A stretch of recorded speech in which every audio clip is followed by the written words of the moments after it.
की मजबूरी, इन लोगों की दिक्कतें खुलकर आज हम इस वीडियो में, इस खबर में आपको बताने वाले। उस कड़ाके की ठंड से लेके अब कड़ाके की धूप तक है ना, हम लोग इस है ना टेंट में बैठे हुए हैं अपना मान सम्मान के लिए। यहाँ के देश के संविधान को गोड़ हाथ मार के तोड़ दिया गया है, तो लगता है कि सच्चे मुच्चे तोड़ दिया गया है। 20 लाख नौकरी रोजगार देंगे, एक तरफ नौकरी रोजगार की बात करती है, दूसरे तरफ बेरोजगार। हम समझ लेंगे कि ये लोकतंत्र नहीं है, अब ये राजतंत्र हो गया, तो हम लोग देश बचाने के लिए, लोकतंत्र को बचाने के लिए भी लड़ाई लड़ेंगे। इन दिनों बिहार में जमकर एक तरफ दावतें इफ्तार हो रही है। तमाम बड़े बड़े नेता, प्रदेश के मुखिया नीतीश कुमार, डिप्टी सीएम तेजस्वी यादव, अन्य दलों के नेता भी जमकर दावत खा रहे हैं।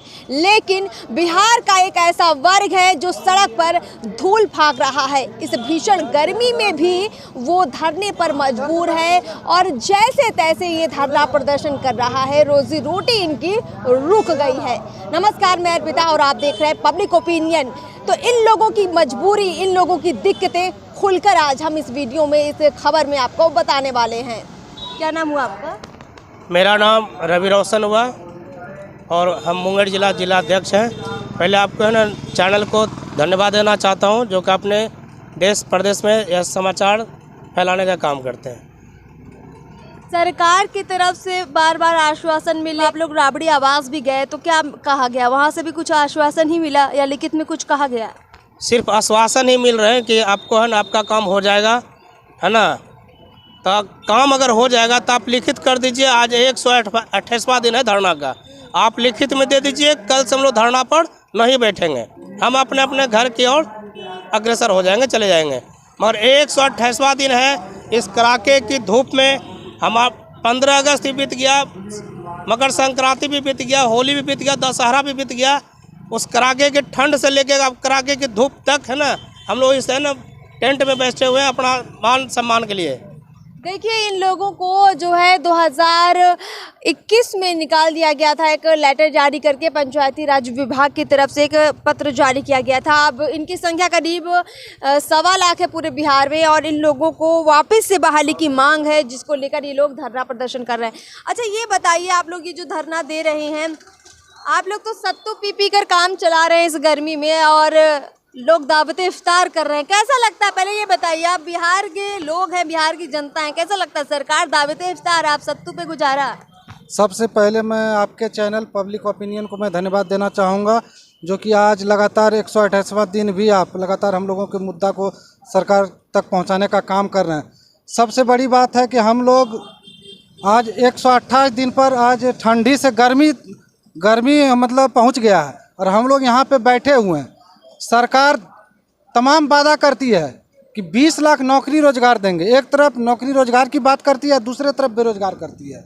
हम लोगों को 4 साल मुख्यमंत्री ड्रीम प्रोजेक्ट योजना में काम करवाया, जिसके तहत मुख्यमंत्री जी का नाम देश दुनिया में रोशन हुआ। उसके बलबूते वो दोबारा फिर मुख्यमंत्री बनने का उनको सौभाग्य प्राप्त हुआ। हम लोग को एकमात्र मांग है कि जो पंचायती राज विभाग के निदेशक डॉक्टर रंजीत कुमार सिंह के द्वारा जो जारी पत्र हुआ है, वो पत्र को निरस्त कर पुनः हम लोग को वार्ड सचिव के पद पर बहाल करने का काम सरकार करे। हम लोग लगातार सरकार से मिलने का काम कर रहे हैं, पक्ष विपक्ष सब लोग सिर्फ आश्वासन पे आश्वासन देते जा रहे हैं, लेकिन लिखित रूप से हम लोग को अभी तक कोई आश्वासन नहीं मिला। जब तक हम लोग को लिखित रूप से आश्वासन नहीं मिल जाता है, जब तक हम लोग धरना नहीं तोड़ेंगे। आज हम लोग पूरे बिहार में 38 जिला, अगर एक दिन बैठेंगे तो 38 दिन बैठेंगे, तो ये अनवरत ये जारी रहेगा, चाहे जो भी हो। सरकार को शर्म आनी चाहिए।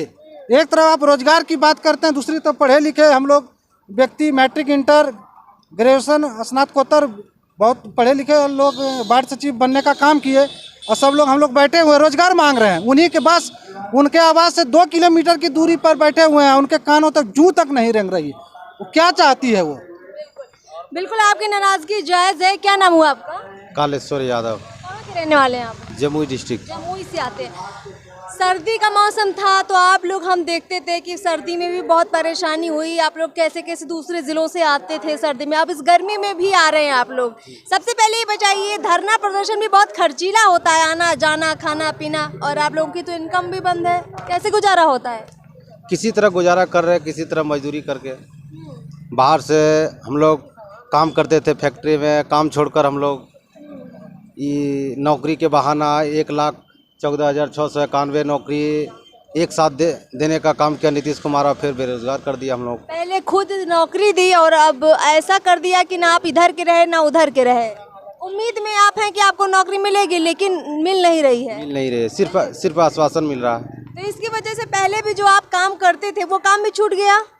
सभी काम छूट गया। भाई साहब का देखिए आईडी है इनके पास। अब पहले कोई और काम करते थे। हम टाटा स्टील में ट्रेंड सुपरवाइजर थे और 18,000 समथिंग मेरा पेमेंट था, और नीतीश कुमार ने एक ज्ञापन में निकाले कि एक साथ 1.25 लाख है ना बेरोजगार को रोजगार देंगे उनको गांव में। हमने यह नौकरी छोड़ के अपना गांव आ गए। नीतीश जी अपने घर से बेघर करने का काम किए, और अभी भी वक्त है आपका 2024 और 25 में जो आपने सपना देखे हैं, अन्यथा आपका सपना बेकार हो जाएगा। नीतीश जी को हम कहना चाहते हैं आपके चैनल के माध्यम से, अगर मारना ही था नीतीश कुमार जी तो पीठ में लात मारते, पेट में नहीं, क्योंकि 4 से 5 बरस हमारा कीमती समय निकल गया। अब हम प्राइवेट नौकरी में भी हैं जाते हैं तो वहाँ से ना हम लोग को भगा दिया जाता है। तमिलनाडु, हरियाणा, मध्य प्रदेश कहीं भी जाते हैं ओवर ऑनेज हो गया, रखने का नहीं है। तमिलनाडु में भी हाल फिलहाल में सबको तो पता ही है बिहारी को किस तरह मार लगा है। मैं कहना चाहता हूँ, आपने यह जो 7 निश्चय को जन्म दिए तो हम लोग का भाग्य विधाता भी है, जन्मदाता है तो भाग्य विधाता भी है। नीतीश जी आपसे बार बार एक ही रिक्वेस्ट करते हैं, आपने जिस तरह हम लोग को 7 निश्चय योजना में आपका काम किए, तो देश विदेश में आपने परचम लहराने का काम किए, जिसमें कि 7 निश्चय में नीतीश कुमार को अवार्ड मिला है नल जल योजना में, है ना। तो आपका नल जल योजना 1 नंबर धरातल पर हम लोग वार्ड सचिव संघ उतारने का काम किए हैं, है ना। जिसने अवार्ड दिलाया वो खुद सड़कों पर है। तो देखिए यहाँ पे और भी लोग हैं, उनसे बातचीत करते हैं। क्या नाम है सर आपका? हमारा नाम राम आशीष सिंह है, हम औरंगाबाद जिला से जिलाध्यक्ष हैं। आप तो काफ़ी उम्र दराज भी लगते हैं, और उम्र दराज होकर धरना दे रहे हैं, कामकाज भी बंद हो गया होगा, कितनी परेशानियाँ हो रही हैं? परेशानियां तो आते ही रहता है, लेकिन इस सरकार के चलते और ज़्यादा परेशानियां हैं। क्या ठाना है? पहले धरना या प्रदर्शन जो है सरकार के लोकतंत्र में कहने का, अपना सुनाने का, उसका एक लोगों के पास अधिकार था, लेकिन आज के परिवेश में धरना प्रदर्शन मतलब सरकार उसको सुनाता ही नहीं है कि धरना क्या है। ये लगता है कि हमको तो लगता है कि कभी कभी लगता है कि लोकतंत्र है ही नहीं। या कुछ लोग बताते हैं कि यहाँ के देश के संविधान को गोड़ हाथ मार के तोड़ दिया गया है, तो लगता है कि सच्चे मुच्चे तोड़ दिया गया है। इसीलिए कि यदि नहीं वो संविधान चलते रहता तो इस तरह से हम लोग 128 दिन से पड़े हुए नहीं रहते। बिल्कुल बिल्कुल। समझे कि नहीं। तो अब इसका अंतिम ही कर लेंगे हम लोग कि क्या लोकतंत्र है या नहीं है, और नहीं है तो फिर इसके लिए आंदोलन लोकतंत्र के लिए लड़ेंगे, लोकतंत्र की रक्षा के लिए लड़ाई लड़ेंगे हम लोग तो अभी देख रहे हैं कि हमारी हक मिलेगी या नहीं मिलेगी। अर्जिन यदि नहीं मिला, अपना अंतिम प्रयास करेंगे जब तक, यदि उसके बाद हम समझ लेंगे कि ये लोकतंत्र नहीं है, अब ये राजतंत्र हो गया, तो हम लोग देश बचाने के लिए, लोकतंत्र को बचाने के लिए भी लड़ाई लड़ेंगे। ये हम लोग दृढ़ संकल्प कर लिए। बहुत अच्छा। और देखिए नियम कानून ये कहता है कि कोई भी धरना अगर 60 दिन से ऊपर होता है तो सरकार को संज्ञान लेना होता है, लेकिन इनका धरना अब 60 दिन तो क्या 128 दिन हो चुका है, लेकिन सरकार ने कोई संज्ञान नहीं लिया, सिर्फ आश्वासन मिला है। किस तरह से राज्य सरकार नीतीश कुमार तेजस्वी यादव की सरकार इनको दरकिनार कर रही है और गौर नहीं कर रही है, वो आप इनकी बातों से समझ चुके होंगे। अब इनका प्रदर्शन इस कदर तेज होने वाला है कि 2024-25 के चुनाव में ज़रूर असर करेगा। इनके मुद्दों पर, इनकी बातचीत पर अगर आप भी कुछ कहना चाहते हैं तो कमेंट बॉक्स खुला है, खुलकर लिखिए। फिलहाल इस खबर में इतना ही। चैनल को सब्सक्राइब नहीं किया है तो सब्सक्राइब ज़रूर कर लें। नमस्कार।